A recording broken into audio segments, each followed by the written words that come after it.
English podcast show. Have you ever found yourself in a conversation trying to say something in English, but before the words come out, your brain is translating from your native language, word by word? Well, you're not alone. In fact, I remember this one time. I was in a coffee shop in Paris trying to order in French, and while I had the words memorized, I kept thinking in English. It was like my mind was using Google Translate in real time. And trust me, it wasn't fast or accurate. But what if we could reverse that? What if you could think directly in English? Welcome to the English Podcast Show. I'm Emma, your host on this language learning journey. And today, we're diving deep into the art of thinking in English, a skill that truly separates fluent speakers from struggling learners. Joining me is someone who's been through this transformation himself, my good friend and guest, Alex. Hey, Emma. Hey, everyone. It's so exciting to be here. And honestly, thinking in English has changed my life. I used to take forever to form sentences because I was mentally translating everything from Spanish. But once I learned to immerse my thoughts in English, my confidence and fluency skyrocketed. Exactly. And later in the episode, we'll be joined by our favorite vocabulary expert, Maria, who'll explain any tricky words we use today, with real-life examples, of course. So grab a cup of tea, find a comfy spot, and let's unlock your English-speaking potential. Segment 1, Why It's Hard to Think in English. Let's start with the big question. Why is it so hard to think in English in the first place? Great question. It's because our brains love patterns, and the strongest patterns are built in our native language from childhood. So when we try to speak a second language, our mind defaults to what it already knows. Totally. I like to call it the mental middleman. You have a thought, translate it in your native language, then convert it to English, and finally say it. That's 3 steps for what should be just 1. Yes, and this delay causes people to hesitate, lose confidence, or even forget what they wanted to say. Here's a quick hack. Try the pause and repeat technique. Listen to a sentence, pause, and say it out loud, mimicking the speaker. You're not just listening, you're thinking like them. Segment 2, How to Start Thinking in English. All right, let's break it down. Alex, what was the first thing that helped you start thinking in English? Honestly, labeling my environment. I started by looking around and naming everything in English. Table, chair lamp, window. I did it in my head constantly. That's such a smart move. It's like teaching your brain to associate objects directly with English. No translation needed. Exactly. Then I moved on to narrating my day in English. I'd say things like, I'm brushing my teeth now, or I'm going to the gym. It felt silly at first, but it rewired my thinking. That's a huge tip. I always tell my students, be your own narrator. Your inner voice is your first English teacher. Also, thinking in chunks rather than individual words helped me a lot. Yes, phrases like it doesn't make sense or let me think about it are golden. Once you know them by heart, your brain uses them automatically. Segment 3, Immersion without travel. Now, some listeners might think, well, I can't live in an English-speaking country, so immersion isn't an option. That's a myth. You can create a full English bubble right at home. Totally. For example, switch your phone, apps, and browser to English. Start watching YouTube tutorials, cooking videos, or vlogs, but only in English.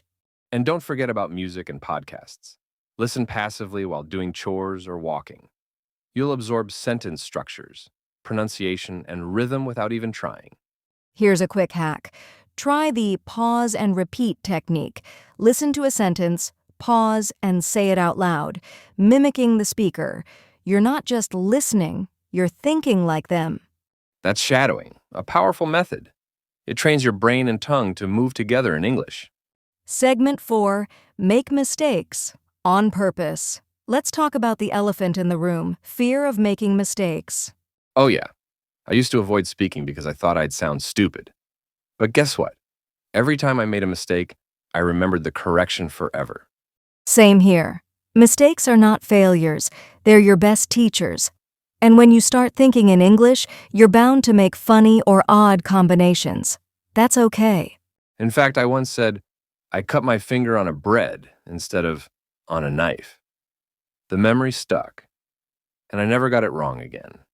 Love it. So to our listeners, make mistakes, celebrate them. Each one means you're trying. And now let's welcome our vocabulary wizard, Maria, to break down some of today's expressions and give you real-life ways to use them. She's going to explain some of the key vocabulary and phrases we use today. Over to you, Maria. Wordwise with Maria. Thanks, Emma. Hello, everyone. I'm Maria, your vocabulary coach here on the English Podcast Show. Let's take a moment to understand some useful words and phrases from today's discussion. These are not only great for your IELTS speaking test, but also in real-life conversations. Let's quickly review a few. Mental middleman. This means an unnecessary step between thinking and speaking. Example: my translation habit is acting like a mental middleman. Narrate, to describe or talk about what's happening. Example: I narrate my day in English to practice fluency. Rewire, to change or rebuild the way something works in your mind. Example: you can rewire your brain to think in English. Chunks, groups of words used together naturally. Example: instead of learning one word at a time, learn phrases or chunks. Immerse, to completely surround yourself with something. Example: I immersed myself in English movies and podcasts. Shadowing, a method where you repeat after a speaker instantly. Example: shadowing helped me improve my pronunciation and speed. I challenge you to use these phrases in your thoughts today. That's all from me today. Back to you, Emma. Before we wrap up, remember, every expert you admire was once a total beginner. The journey may be slow, it may be hard, but it's worth it. And if you fall, don't stop. Get up, take a breath, and keep going. Thank you so much, Maria, and a huge thank you to Alex for sharing such detailed, useful insights today. It was a blast, Emma. Thinking in English truly changed my life, and I hope it inspires our listeners too. To our amazing listeners, remember, thinking in English isn't a talent, it's a habit. Start small, be consistent, and speak your thoughts aloud. You've got this. If you enjoyed today's episode, share it with a friend, follow our podcast, and leave us a review. It helps us grow this beautiful community. And now, Maria, give us that sweet sign-off. Always remember, the more you think in English, the more natural it becomes. Words are like seeds.